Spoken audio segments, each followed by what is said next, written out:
Welcome back to the Aussie Prepper channel and welcome back to another video. Now this one is actually spawned out of the comment section of some of my other videos where people were talking about statements and interviews and interrogations and what the difference is and how do you know if you're a suspect or if you're a witness, or how do you know if police are investigating you and treating you as a person of interest. Now the basics of it are victims and witnesses provide statements to police. They provide a written statement which the police will often write down on their behalf, which they will later sign, and that statement will outline what evidence they have or what they've experienced or what their victim status is. So it might say, I went to bed, I heard a loud crash and someone was smashing my front door down and they broke into the house. So they're in their statements telling the version of what they experienced and what they've witnessed. Generally there's a victim statement and a witness statement. Police will also provide statements that they present to court for court proceedings. Police will also write their own statements that they will provide to the court, outlining the evidence that they are able to give to the court. Now, if you have provided a statement, a victim statement or witness statement to police, and the matter is later prosecuted and goes to court for hearing, you may be required to attend that hearing day to provide that evidence in person. So by giving a statement, you're actually signing the fact that you are willing to attend to court. Now the first sentence of the statement will say the following, and I'll read it off a sample statement off the internet here. This statement made by me accurately sets out the evidence that I would be prepared, if necessary, to give in court as a witness. And you will be signing that at the bottom. So that will be the first line. There's more stuff after that, and then the actual statement goes in there, which is the version of events that you're providing police.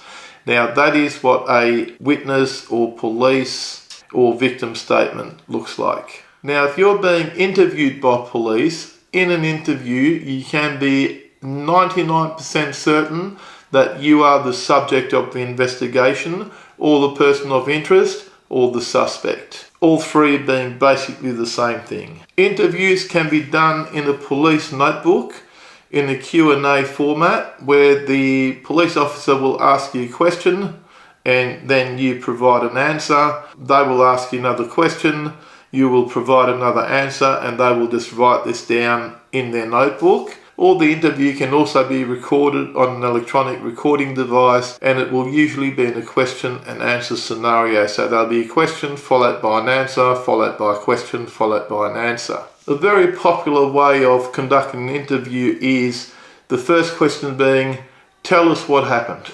And police will then record the whole version of what you tell them happened. So you're basically locking yourself into a story. So you'll be going, okay, I left the pub at 11 o'clock. I went here, I walked home because I was too drunk to drive.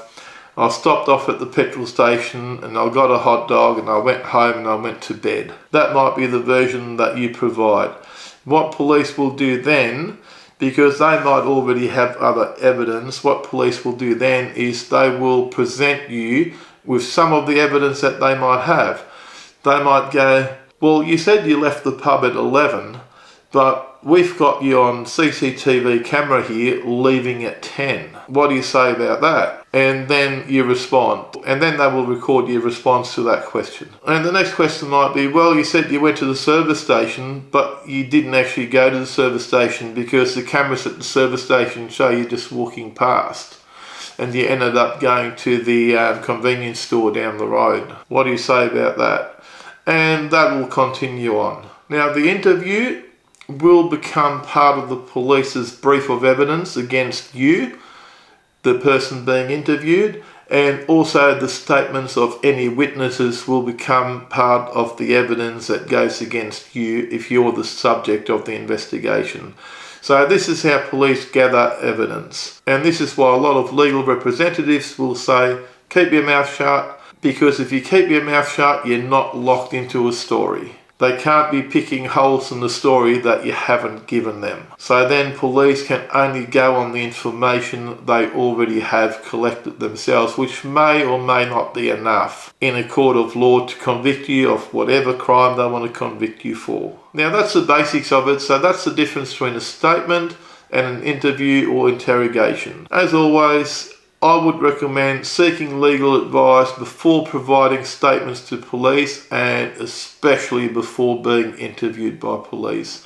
Seek qualified legal advice before you open your mouth, before you get yourself into more trouble than you may already be in. Now, if you've got any questions about anything you saw in today's video, do me a favour, leave your question down below, and I'll try and answer it to the best of my ability. In the meantime, if you enjoyed today's video, do me a favour, give me a big thumbs up, and don't forget to smash that subscribe button for more videos from Aussie Prepper. Thanks for watching, and bye for now.